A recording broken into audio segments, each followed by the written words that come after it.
नमस्कार, मेरा नाम आशुतोष कुमार गोस्वामी है और हमारे इस चैनल बागमती गुरुकुल पे आप सबों का स्वागत है।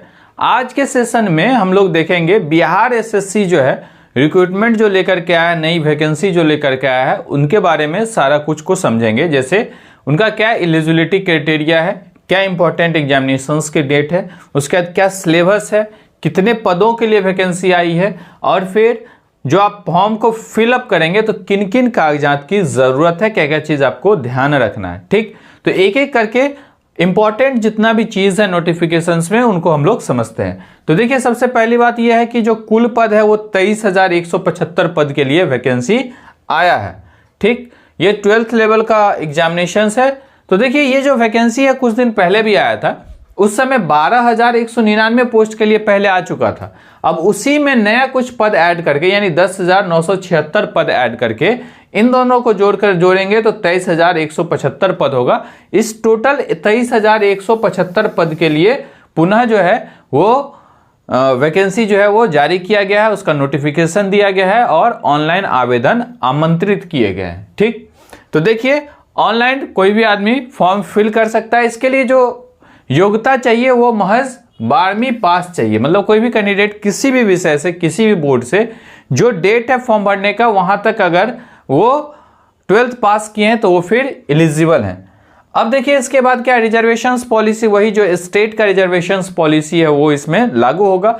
रिजर्वेशन पॉलिसी वाली बात को मैं यहाँ पे इसीलिए लिखा हूं कि आप जिस भी कैटेगरी के अंतर्गत आते हैं और उससे संबंधित जो प्रमाण पत्र है उस प्रमाण पत्र को निश्चित रूप से आप अपडेट करवा लें, क्योंकि 15 तारीख से फॉर्म भरा जाना है। आज जब मैं ये वीडियो रिकॉर्ड कर रहा हूं तो 1 तारीख हो रहा है, 2 तारीख हो रहा है। तो आज अगर 2 तारीख हो रहा है तो आप फॉर्म भरने से पहले सारे कागजात को क्या करें तो एकत्रित कर ले और अरेंज कर ले। तो इसीलिए रिजर्वेशन पॉलिसी के अंतर्गत अगर आप आते हैं किसी भी तरीके का छूट मिलेगा या फिर कोई भी जो कागजात हैं उसको आप निश्चित रूप से अरेंज कर ले। देखिए, उम्र सीमा की अगर हम बात करें तो अनरिजर्व कैटेगरी में मेल का जो उम्र है वो है 37 साल। 37 साल उम्र तक के लोग फॉर्म को भर सकते हैं। बीसी और ईबीसी में जो मेल और फीमेल दोनों का जो उम्र की अधिकतम सीमा है वो है 40 साल। उसी तरीके से अनरिजर्व कैटेगरी में फीमेल का जो उम्र की सीमा है वो है 40 साल। एससी एसटी में 42 साल और किसी भी कैटेगरी में अगर डिसेबल है तो उस कैटेगरी का एज और प्लस 10 साल का उसको एक्सटेंशन मिलता है। तो यानी कि उतना एज तक के जो लोग हैं वो फॉर्म को फिल कर सकते हैं। अब थोड़ा सा आगे हम लोग समझते हैं। 100 रुपया फॉर्म का फी है, ये तो पता है सब लोगों को। पहले जो लोग भर चुके हैं ज्यादा दाम में तो ठीक है, वो जो है जिस समय का था, लेकिन अभी जो है 100 रुपया फॉर्म का फी है।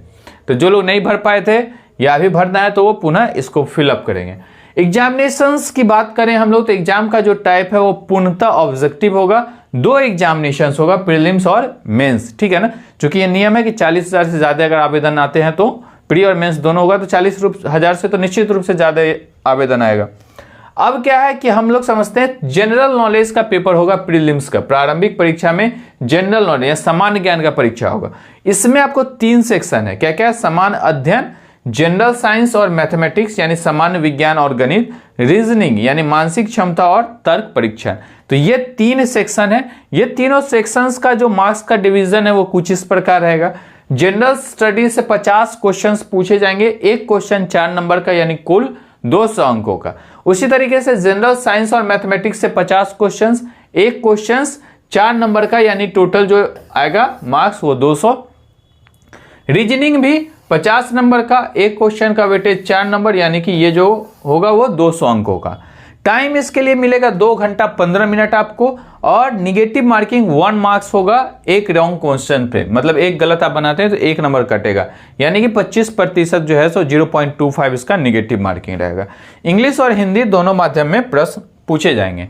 अब हम लोग समझते हैं कि देखिए समान अध्ययन में क्या क्या सिलेबस रहेगा। तो समान अध्ययन में आपको जो सिलेबस है वो सिलेबस को अगर देखें तो समान अध्ययन में आपसे क्या पूछा जाएगा, तो आपसे पूछा जाएगा करेंट अफेयर्स। ठीक है ना, करेंट अफेयर्स में साइंटिफिक प्रोग्रेस क्या है, नेशनल और इंटरनेशनल अवार्ड्स रिसेंट में जो है वो, इंडियन लैंग्वेजेस, ठीक है ना, भारत का जो भाषा है वो, Capitals, currency, sports, player, important events, in section से आपको करंट अफेयर्स आएगा। ठीक, उसी तरीके से भारत और उसके पड़ोसी देश के बारे में पूछा जा सकता है, और भारत और पड़ोसी देश में भारत का इतिहास, ठीक, भारत का संस्कृति, भूगोल, उसके बाद आर्थिक परिस्थिति, स्वतंत्रता जो आंदोलन है, नेशनल मूवमेंट्स, वो, उसके देश और राज्य की राजनीतिक व्यवस्था, भारत का संविधान, कुछ सेक्शंस, आर्टिकल से पूछ लेता है, राज्य की व्यवस्था, देश की राजनीतिक तंत्र, पंचायत, सामुदायिक विकास योजना एवं राष्ट्रीय आंदोलन में बिहार की भूमिका, ये सारा जो सेक्शंस है वो आपको पूछा जाएगा। तो ये एक पार्ट हो गया। इसका दूसरा जो पार्ट है वह है खंड ख। खंड ख में आपको सामान्य विज्ञान और गणित यानी कि साइंस और मैथ। तो साइंस में आपको फिजिक्स, केमिस्ट्री और जीव विज्ञान यानी बायोलॉजी और भूगोल, इतने सेक्शन से आएगा। उसी तरीके से मैथ्स में आपको क्वेश्चंस रिलेटेड टू नंबर से संबंधित, नंबर सिस्टम से संबंधित, कैलकुलेशन ऑफ होल नंबर, पूर्ण संख्या का कैलकुलेशन, डेसिमल, फ्रैक्शंस, उसके बाद इंटर रिलेशनशिप बिटवीन नंबर्स के बीच में जो संबंध है वो, उसके बाद फंडामेंटल एंड मैथमेटिकल ऑपरेशंस जो अलजेब्रास का क्वेश्चन है, नॉर्मल जो घटाओ गुना भाग जो मैथमेटिकल ऑपरेशंस है उस पे जो क्वेश्चंस है वो, उसके बाद परसेंटेज, प्रतिशत, रेशियो, प्रोपोर्शन, एवरेज, इंटरेस्ट मतलब simple interest, compound interest, profit loss, और इसके बाद एज, ये सबका बोर्ड सबका जो क्वेश्चन है, ये जो नॉर्मल एक अरिथमेटिक मैथ का जो क्वेश्चन होता है आप समझ ले कि उतना क्वेश्चन आपसे पूछा जाएगा। अब इसके बाद मानसिक क्षमता और की जांच यानी रीजनिंग के लिए, जो रीजनिंग का जो सिलेबस है, दोनों तरीके का रीजनिंग आप देख लें, वर्बल और नॉन वर्बल दोनों रीजनिंग आपसे पूछा जाएगा इसमें, जिसमें जैसे जनरल नॉलेज, सिमिलरिटी, डिफरेंसेस, ठीक है। इसके बाद इस तरीके का जो special imaginations, problem solving, analysis, visual memory, ये सारा जो अंक गणितीय संख्या की श्रृंखला या कूटलेख व्यवस्था, तो ये सारा चीज आपसे पूछा जा सकता है, ठीक है ना। Coding, decoding, number series, arithmetic का जो नॉर्मल रीजनिंग होता है वो रीजनिंग का सिलेबस आप समझ लीजिए, जो जनरल कॉम्पिटिशन्स में रीजनिंग का सिलेबस है वो रीजनिंग का सिलेबस आपको पूछा जाएगा। अब कुछ हम डेट्स का ध्यान रख लें। ऑनलाइन आवेदन प्रारंभ करने की तिथि है 15/10/2025 से। उसके बाद परीक्षा शुल्क जमा करने की तिथि है 26/11/2025 तक, और पूर्ण रूप से आवेदन भरने की तिथि है 27/11/2025 तक। आप अगर आवेदन भरना चाहते हैं तो आपको किन प्रमाण पत्र को रेडी करके रखना है, तो सबसे पहला है शैक्षणिक प्रमाण पत्र, मतलब किसी भी क्वालिफिकेशंस को आप होल्ड करते हैं तो जितना भी क्वालिफिकेशंस है उस सबका अंक पत्र और प्रमाण पत्र दोनों होना चाहिए। इंटर बेसिस पे है चूंकि, तो इंटर का तो चाहिए ही, अंक पत्र और प्रमाण पत्र दोनों। अगर आप कंप्यूटर टाइपिंग ये तमाम चीज़ों के लिए ये करते हैं, अप्लाई करते हैं, तो उससे संबंधित जो अंक प्रमाण पत्र और मूल प्रमाण पत्र है वो स्थानीय आवासीय प्रमाण पत्र यानी रेसिडेंशियल सर्टिफिकेट, अगर आप कैटेगरी के अंतर्गत आते हैं तो जाति प्रमाण पत्र, अगर ईबीसी BC2 के अंतर्गत आते हैं तो आपको क्रीमी लेयर रहित प्रमाण पत्र देना होगा।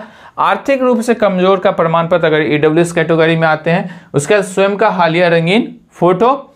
उसके बाद अगर आप दिव्यांग कैटेगरी में आते हैं तो उसके बाद विधवा प्रमाण पत्र अगर जरूरत है तो, उसके बाद अनिवार्य सेवा से अगर कोई छुट्टी, तो ये सब है। उसके बाद अनुभव प्रमाण पत्र, तो जिनको जिस हिसाब का, जिस कैटेगरी में जो लोग आते होंगे उस हिसाब से उनको उस तरीके का सर्टिफिकेट रेडी करना चाहिए। इसीलिए चूंकि डेट कितने तारीख से है, 15 तारीख से, तो आप रेडी करना शुरू कर दें। तो इन तमाम चीजों को हमने देखा। उम्मीद करता हूं कि आपको सिलेबस, मेन तो हम लोग सिलेबस देख रहे थे, एज और इंपॉर्टेंट डेट्स, तो ये तमाम चीज हम लोग देखे, और आप निश्चित रूप से अपना जो तैयारी है उसको शुरू कर दें। इलेक्शंस के जस्ट बाद एग्जाम होना शुरू हो जाएगा, तो इसीलिए आपको तैयारी अपनी जारी रखनी चाहिए। बहुत बहुत धन्यवाद, नमस्कार।